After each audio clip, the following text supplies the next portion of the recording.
Good morning class 11th student, welcome to online class. बेटा हमने previous class में law of conservation of momentum के बारे में एक्सप्लेन किया था। Law of conservation of momentum हमने सिंगल बॉडी के लिए अप्लाई किया था।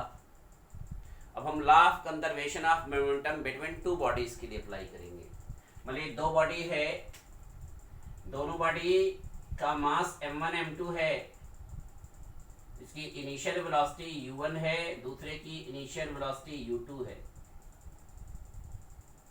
दोनों एक दूसरे के कांटेक्ट में आते हैं, उसके बाद आफ्टर कॉलिजन दोनों की वेलोसिटी v1 और v2 हो जाती है। यानी कि इनिशियल वेलोसिटी बॉडी A और बॉडी B की u1 u2 है, और final velocity body A body B की v1 v2 है।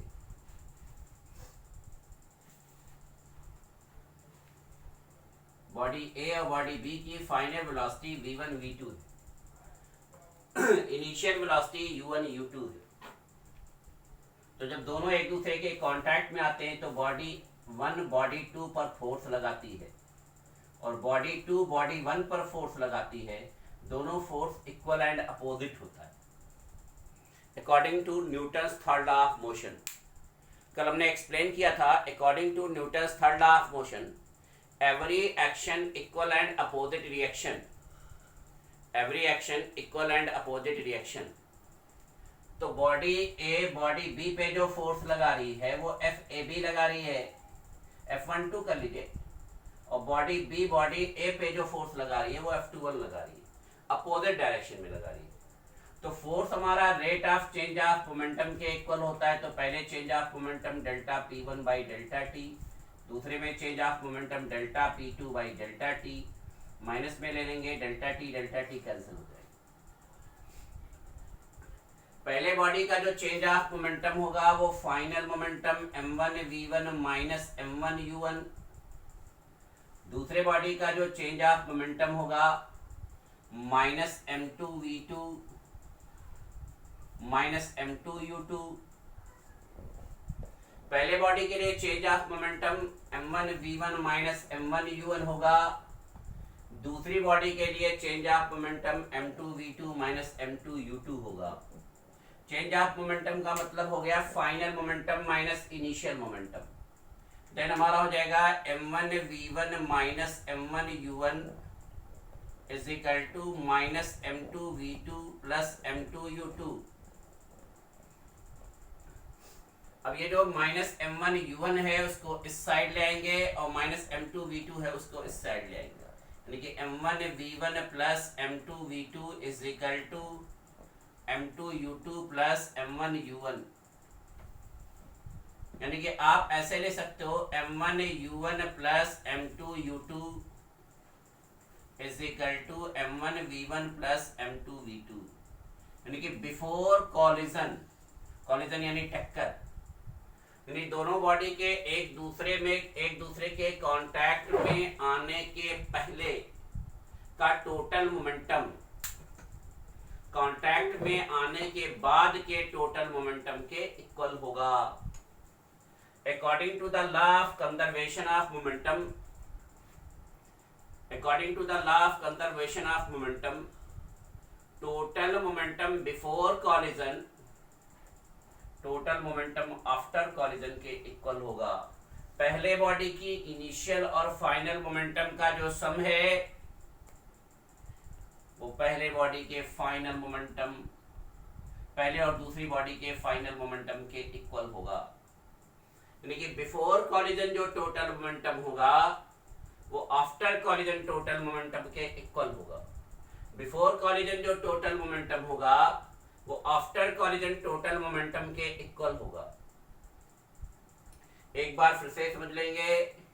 एक बॉडी A है जिसका मास m1 इनिशियल वेलोसिटी u1 है, एक बॉडी B है जिसका मास m2 इनिशियल वेलोसिटी u2 है।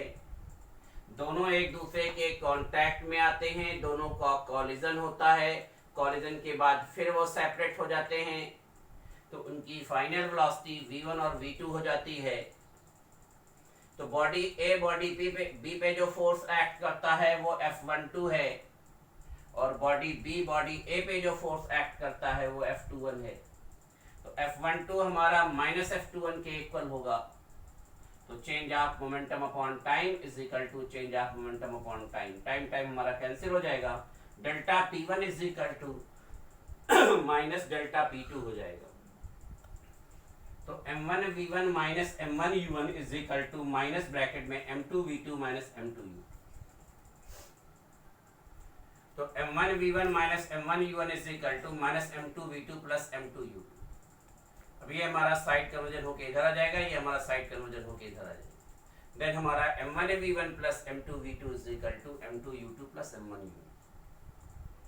तो आपका टोटल मोमेंटम बिफोर कॉलिजन जो होगा वो टोटल मोमेंटम आफ्टर कॉलिजन के इक्वल होगा। Total momentum before collision total momentum after collision के इक्वल होगा। तो कभी कभी law of conservation of momentum single body के लिए भी पूछा जाता है, और law of conservation of momentum double body के लिए भी पूछा जाता है। नेक्स्ट टॉपिक हमारा है बेटा impulse. Impulse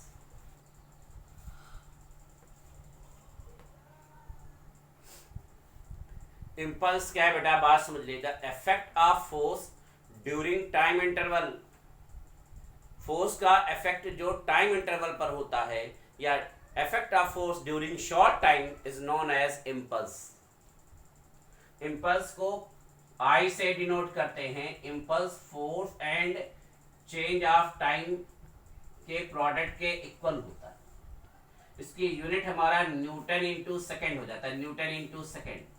The effect of force during short time is known as impulse. It is denoted by I. I is equal to F into delta T. It is denoted by I. I is equal to F into delta T हो जाता है। Impulse जो है वो आप normal language में कह सकते हैं झटका है। अगर आप इम्पल्स के कारण जो फोर्स प्रोड्यूस हो रहा है उसके इफेक्ट को कम करना चाहते हैं तो आप टाइम ड्यूरेशन बढ़ा लीजिए। इसलिए देखिए, जैसे ही प्लेयर्स क्रिकेट प्लेयर्स बॉल को कैच करता है, बॉल को ऐसे कैच करेगा तो हाथ पीछे कर देते, क्योंकि जब बॉल आ रही है तो मोमेंटम उसका चेंज होगा। इनिशियल वेलोसिटी बहुत ज्यादा है, फाइनल वेलोसिटी 0 है, तो मोमेंटम बहुत तेजी से चेंज हो रहा है, तो आपके हथेली को अफेक्ट करेगा, आपके हथेली को इंजर्ड कर सकता है। लेकिन जैसे आप हाथ पीछे करते हैं, टाइम ड्यूरेशन आप बढ़ा रहे हैं, तो टाइम ड्यूरेशन बढ़ाएंगे तो फोर्स का इफेक्ट कम हो जाएगा। टाइम ड्यूरेशन आप बढ़ाएंगे तो फोर्स का इफेक्ट कम हो जाएगा। अच्छा, आपको बताया गया है कि फोर्स जो होता है rate of change of momentum होता है। ये डेल्टा टी कट जाएगा, देन इम्पल्स आपका चेंज ऑफ मोमेंटम भी हो जाता है। इम्पल्स हमारा फोर्स इनटू टाइम इंटरवल भी होगा, इम्पल्स आपका चेंज इनटू मोमेंटम भी हो जाएगा। इम्पल्स को न्यूटन इनटू सेकंड में भी कैलकुलेट करेंगे, मोमेंटम की यूनिट किलोग्राम मीटर पर सेकंड होती है, तो इम्पल्स को किलोग्राम मीटर पर सेकंड में भी मेजर करते हैं। इम्पल्स को न्यूटन इनटू सेकंड में भी मेजर करेंगे, और इम्पल्स को चेंज ऑफ मोमेंटम यानी किलोग्राम मीटर पर सेकंड में भी मेजर करेंगे। तो the effect of force during short time is known as impulse. It is denoted by I. Force का इफेक्ट जो शॉर्ट टाइम के लिए होता है उसी को इम्पल्स बोलते हैं। The product of force and time interval is known as impulse, या आप कह सकते हो impulse is equal to change of momentum.